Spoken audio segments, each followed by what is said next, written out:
We've got ESL, OPL, more GFinity, and a smattering of Call of Duty. You're watching the Podium.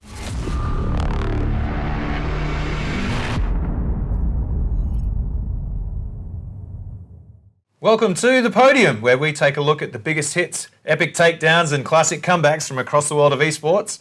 I am joined, as always, by one Mr. Joe Gilroy. And I'm joined by Bo Uche. That is us, here to lay things down for you.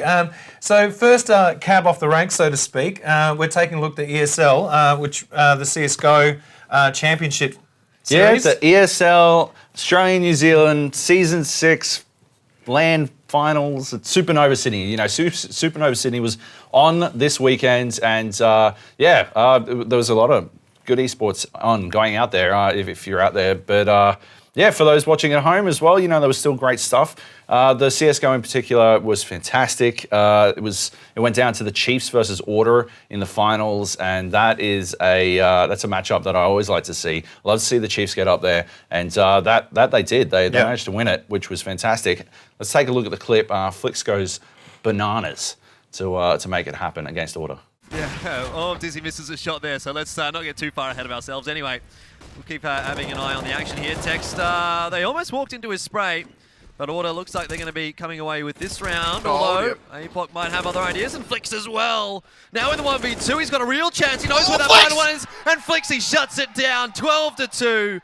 And the Chiefs, a resounding cheer from their side. Yeah, he certainly did. Yeah, it's like that sequence, he shouldn't have come away with that win, but he did. And I think that's one of the things that the Chiefs CSGO team, I think we'll see them do more and more as they continue to get more comfortable with one another. Like they're a bunch of great fraggers who are more and more finding their feet as a team, and so I think it's an awesome time for the Australian CSGO scene. Yeah, it's going from strength to strength. Yeah, absolutely. Yeah. So how did you find the experience tied into Supanova, like being at an existing pop culture event of that size, like but tying in the championship round? Like it was that a benefit, or what did you think?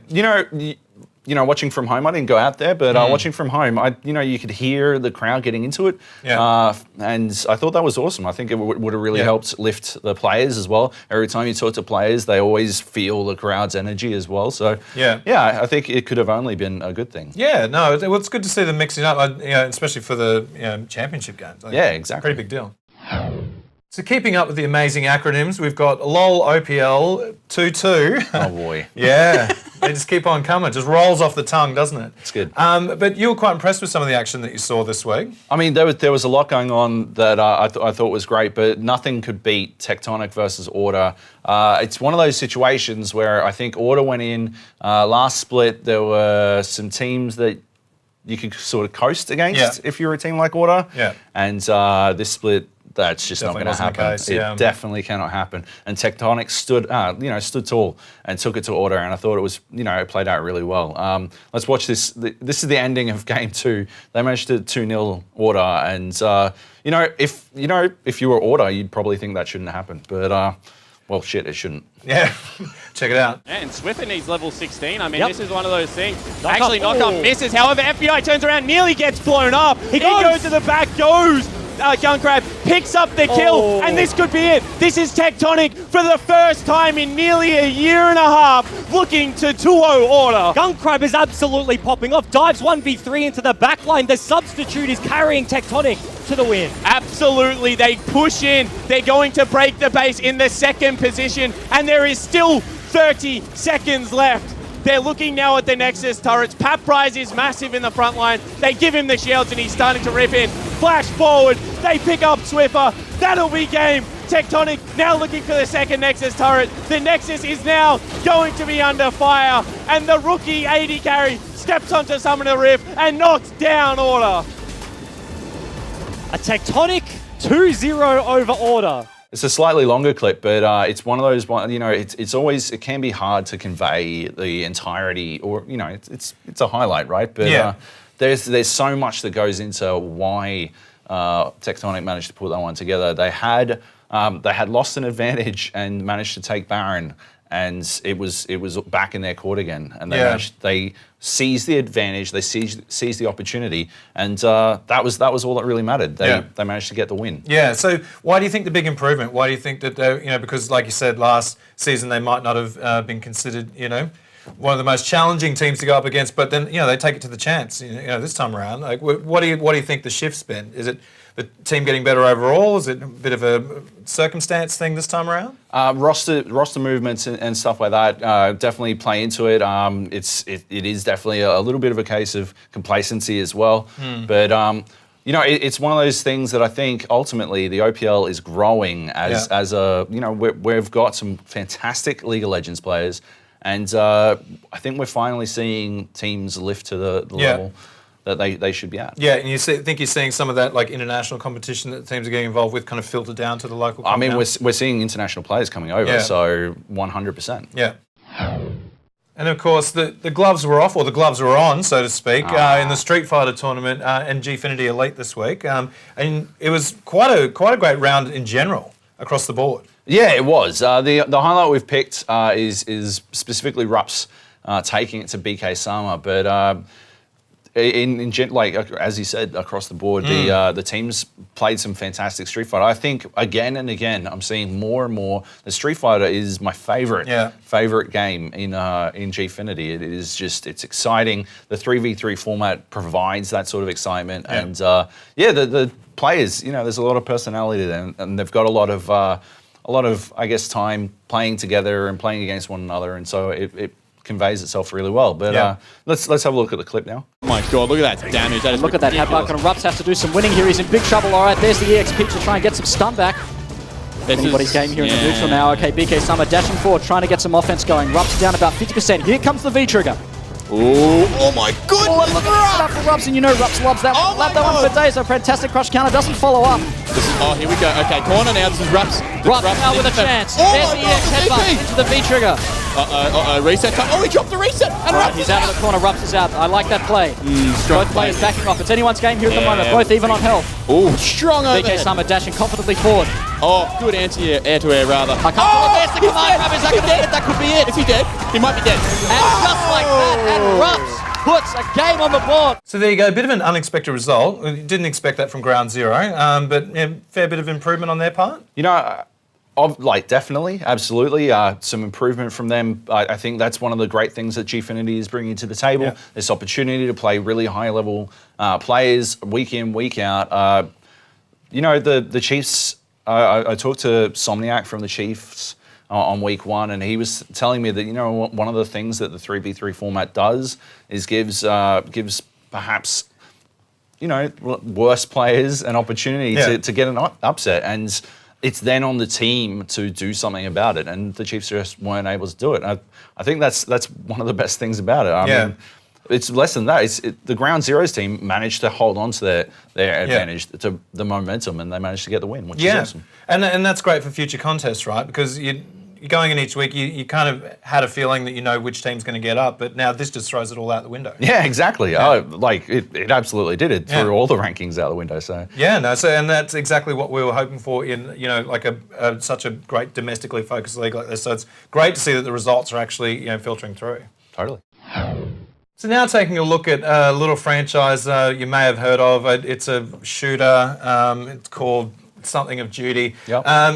Call of Duty made it onto the podium for the first time. So welcome aboard, Call of Duty. So an international competition, but a couple of Aussie teams competing over in Los Angeles, wasn't it? Yeah, Anaheim. So they were at the CWL Anaheim Open. More than 150 teams competing, and two Aussie teams managed to get up and play exceedingly well. And it was fantastic to see. We're going to have a look at Dens from Mindfreak, putting together a win against FaZe Clan, who are, a historically renowned Call of Duty team. And let's have a look. It's on Search and Destroy. Yeah. Let's take a look at the win. Yeah, there's no commentary on it, so don't write in and complain.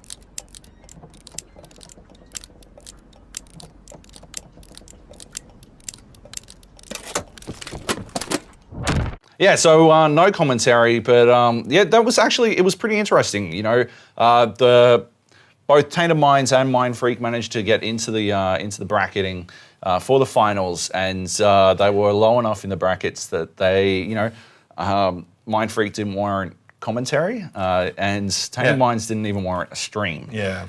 So it was very difficult to find ways to watch Tainted Minds. They did spectacularly. They managed to place 8th, you know, all tied 8th, tied with Mind Freak even. Yeah. And yeah. Well, they won money too, right? Absolutely. At the end of the tournament, they actually walked away with some cash, so which is fantastic for a tournament, you know, of this level. So, you know, we first time we've covered Call of Duty on here, but obviously this competition, you know, as a competitive sport's been going on for a long time. Is Activision deliberately not like dabbling in the space because they're dominant in other areas? Like, you know, what's your feeling on Call of Duty? Do you think we'll see more kind of leagues emerge from these guys? I think that what has happened for a long time is the CWL has had a sort of a very tight grip on you know, the competition in general, and it's been very difficult for teams to find games outside of it. And you know, over the course of it, we have seen, I guess, what we might have seen in other areas.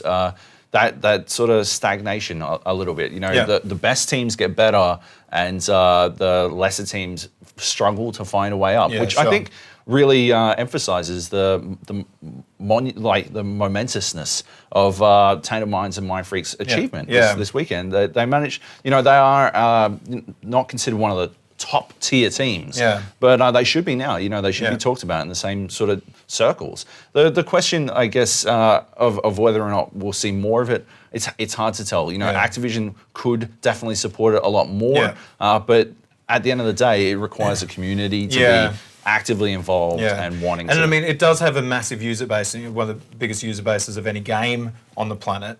You know, very heavily multiplayer focused, but you know, it's kind of that's kind of plateauing in terms of, you know, popular, because it can't get much bigger. So maybe this might be the next thing for Activision to focus on. It's like, all right, like, you know, we've got this plateauing. Let's, you know, develop this out a bit more because we've got the user base there. Let's actually do something with it. I mean, you know, they've had that user base for ages. People who've been engaged in the esports scene for Call of Duty for so long. It's so difficult to, you know, I guess we could talk about this for like 45 minutes and still not get to it. We won't. But still not get to like an actual end as to what exactly has gone wrong for them, because there are so many layers to it. You know, they've relegated it to their own streaming platform in a lot of cases, they put on these massive tournaments and they squeeze them into 2 days and stuff like that. And it doesn't diminish the achievements of anyone playing, if anything. Well, it makes it hard because you've got, you know, teams that we follow and have a vested interest, like a huge interest in, like not even getting commentary, or you're not even getting a stream in another instance. So it's like, all right, well, how do we get on board, you know, with that when you won't even show our teams playing? Yeah, absolutely. And anyway, it's all positive though, and like we're seeing a lot of great stuff locally. So you know, with the other leagues that we've talked about, but it's just interesting to see how this massive franchise kind of adapts to this new kind of esports popularity. Yeah. So there you have it, folks. Another great week of action. Some fantastic contests, as we've come to expect. You know, competition is getting better and better, but doesn't end there. There's always more. There's always more esports. In the next couple of weeks, we've got Rift Rivals coming up, and you know, if you don't know about it, it is 3 different regions, including Australia, the OPL, competing in League of Legends in a format that's very similar to the 3v3 Street Fighter system in GFinity. And what it winds up doing is you know, getting these teams really engaged in whether or not they can win for the region as opposed to just winning for themselves, which I think happens a lot of the time in the league. But yeah, that's super exciting, and it's happening live in Sydney. Yeah, great. So yeah, super exciting. Yeah, so definitely check it out if you're in town. If you're based in Sydney, make sure you go and check it out. We're taking a week off next week, so we will see you in 2 weeks right here on the podium to talk all about it. See you then.